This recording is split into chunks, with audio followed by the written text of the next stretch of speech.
Arrangement करने जा रहा है। यहाँ ये विचार आया है कि भविष्य में हम प्रयास करेंगे कि सभी 18 मंदिरों की आरती बहुत ही उत्तम क्वालिटी के प्रसारण से सबको देखने को मिलेगी। राम जन्मभूमि परिसर के अंदर निकास द्वार के पास यात्री सुविधा केंद्र है। वहाँ लगभग 3000 स्क्वायर फीट क्षेत्र में अपोलो ग्रुप की ओर से एक इमरजेंसी हेल्थ केयर सेंटर, आवश्यकता पड़ेगी तो ईसीजी, अल्ट्रासाउंड ये भी करेंगे। इसका कार्य लगभग शुरू हो गया है। अच्छे योग्य डॉक्टर उन्होंने यहाँ डेप्यूट किए। तो ये अंदर लगभग जो 80 से 85 हज़ार, 75 हज़ार से 85 हज़ार तक जो समाज प्रतिदिन आता है, उसमें से लगभग 3/4 समाज यात्री सुविधा केंद्र में से निकलता है। अगर उन्हें कोई आवश्यकता पड़ेगी तो परिसर के अंदर ये उन्हें अपोलो की ओर से चिकित्सा सुविधा प्राप्त होगी। परिसर के अंदर दक्षिणी कोने में आप लोगों की जानकारी आसानी से हो जाएगी। यूसुफ आरा मशीन से सटा हुआ बाउंड्री वॉल के अंदर 70 एकड़ परिसर का जो दक्षिणी भाग है, जो बाहर यूसुफ आरा मशीन को टच करता है, वहाँ एक 500 लोगों के बैठने का एक बहुत अच्छा क्वालिटी का सभागार, प्रेक्षागृह, एक आवश्यकता पड़ने पर अतिथियों के लिए घंटे 2 घंटे रुकने के लिए विश्राम गृह, ट्रस्ट का ऑफिस, 3 द्वार ये बनाने का काम उत्तर प्रदेश राजकीय निर्माण निगम को दिया गया। आज उस कार्य का प्रारंभ हुआ है। अब प्रारंभ तो स्पॉट पर हुआ है। यहाँ एक शिलापट, उसका अनावरण नृत्य गोपाल दास जी महाराज के करकमलों से कराया गया है। उस पट पर ये लिखा गया है कि सभागार, यहाँ सब विश्राम गृह, ट्रस्ट ऑफिस, इसके कार्य का शुभारंभ पूज्य महंत नृत्य गोपाल दास जी महाराज के करकमलों द्वारा आज 25 नवंबर 2024 को करकमलों द्वारा प्रारंभ किया गया। ये शिलापट वहाँ लग जाएगा। आज उसका यहाँ एक बड़ा औपचारिकता की गई। पीएफसी तक यानी यात्री सुविधा केंद्र तक अत्यधिक गर्मी और वर्षा से बचाव के लिए टेम्पोरेरी किराए पर जर्मन हैंगर लगवाए थे। अप्रैल में लगवाए थे, सितंबर के आखिर तक लगे रहे।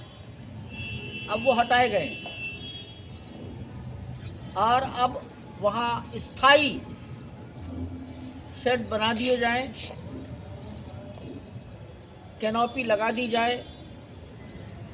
इस पर अंतिम निर्णय हो गया है।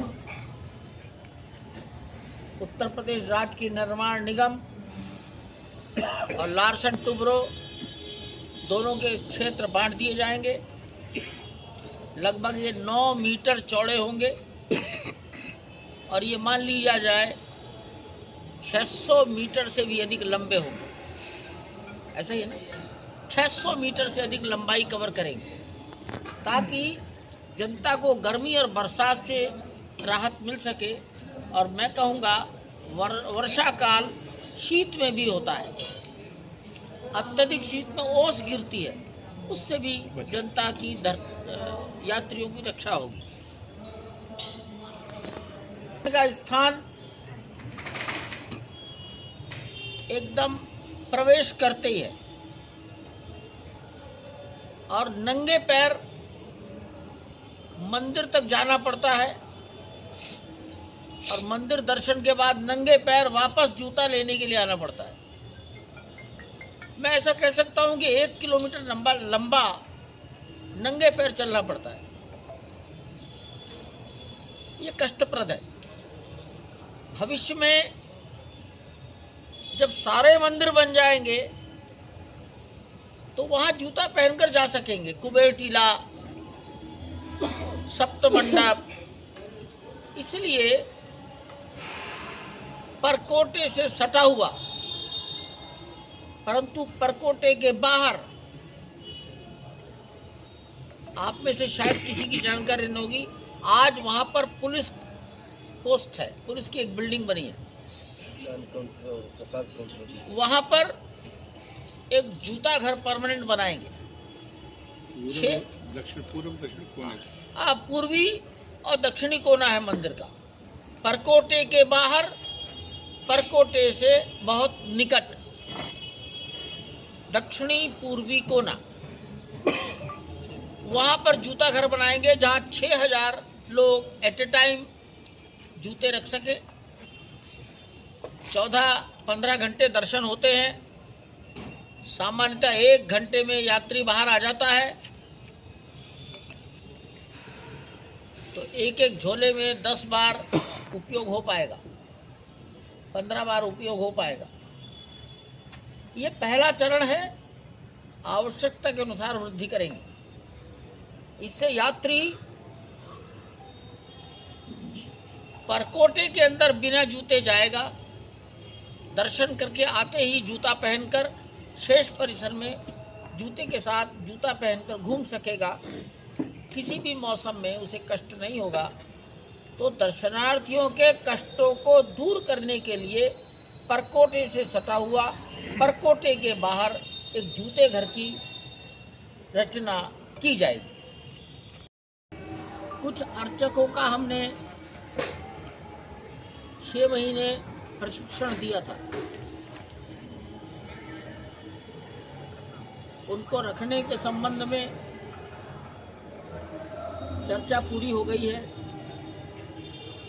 सभी अर्चकों को प्रशिक्षण के सर्टिफिकेट दे दिए गए।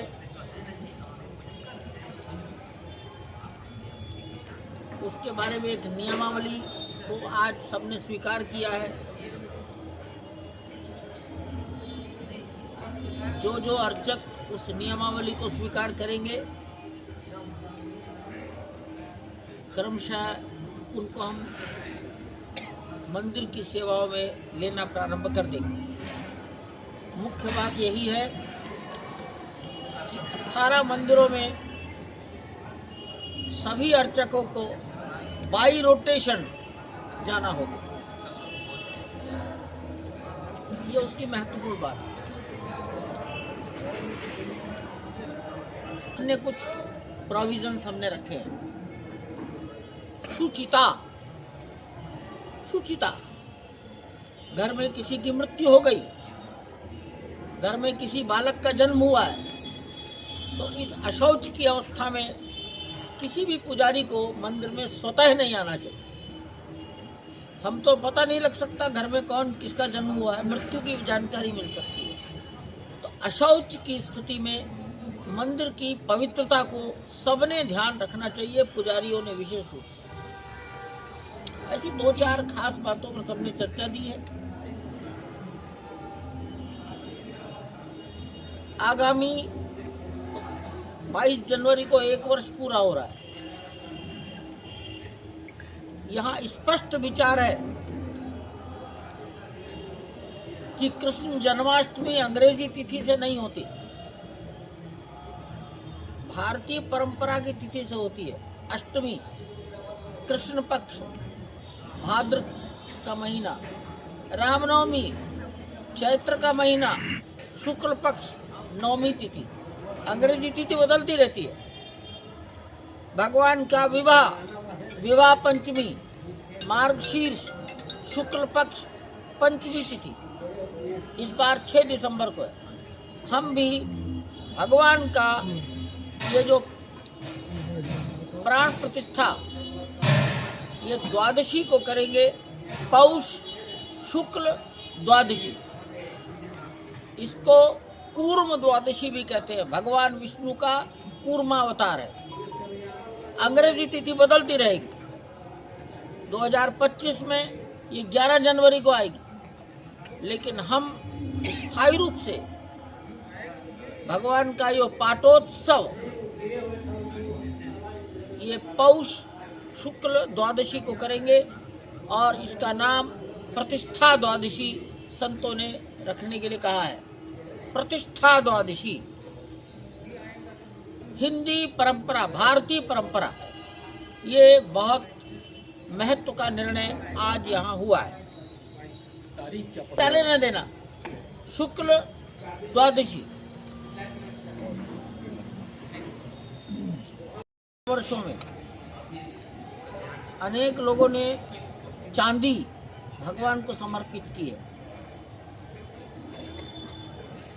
लगभग 940 किलो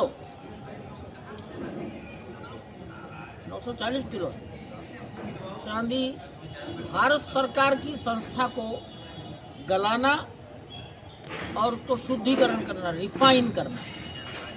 उस संस्था का नाम है security printing and minting corporation of India. ये डायरेक्ट वित्त मंत्रालय के अंतर्गत आती है। इसे टकसाल भी कहते हैं।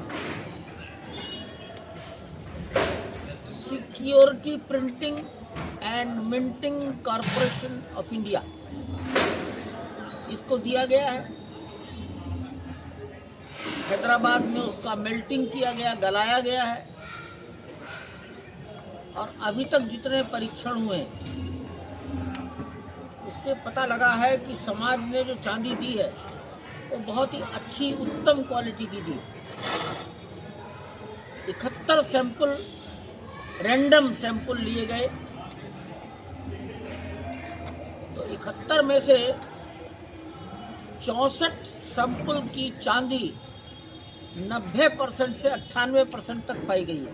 ये बहुत अच्छा रेशियो है। हम हिंदू समाज को इस कार्य के लिए हृदय से नतमस्तक होकर अपना आभार प्रकट करते हैं कि भगवान के चरणों में उत्तम क्वालिटी की चांदी समाज ने समर्पित की है। मंत्रालय के जॉइंट सेक्रेटरी IAS अधिकारी प्रकाश लोखंडे ऑनलाइन उपस्थित थे। श्रद्धेय केशव पाराशरण जी आयु बहुत अधिक है, बीमार हैं, इसलिए वो ऑनलाइन भी नहीं आ सके। कामेश्वर चौपाल वो भी अस्वस्थ हैं, वो भी ऑनलाइन उपस्थित नहीं हो सके। युग पुरुष परमानंद जी महाराज भारत के बाहर हैं, इंग्लैंड में। समाचार पहले आ गया था, उनको भी असुविधा थी।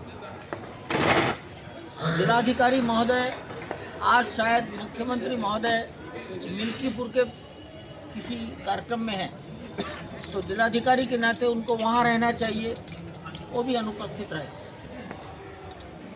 उत्तर प्रदेश सरकार के रिप्रेजेंटेटिव संजय प्रसाद जी वो किसी आवश्यक कार्य से कर्नाटक में हैं। उन्होंने मुझे कहा था यदि मैं कहीं स्थिर होकर बैठ सका तभी जुड़ पाऊंगा, और अगर मुझे स्थिरता नहीं मिली काम से तो मेरे लिए असुविधा होगी। तो 11 ट्रस्ट की बैठक में उपस्थित रहे, 4 अनुपस्थित रहे।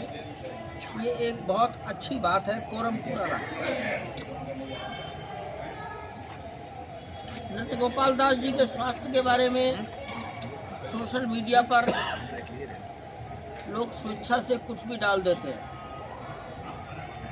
हम निवेदन करते हैं, इतने महत्वपूर्ण स्थान पर विराजमान रामानंद परंपरा के श्रेष्ठतम व्यक्ति के बारे में सोच समझ कर लिखना और बोलना चाहिए, ऐसा हम सबसे निवेदन करते हैं।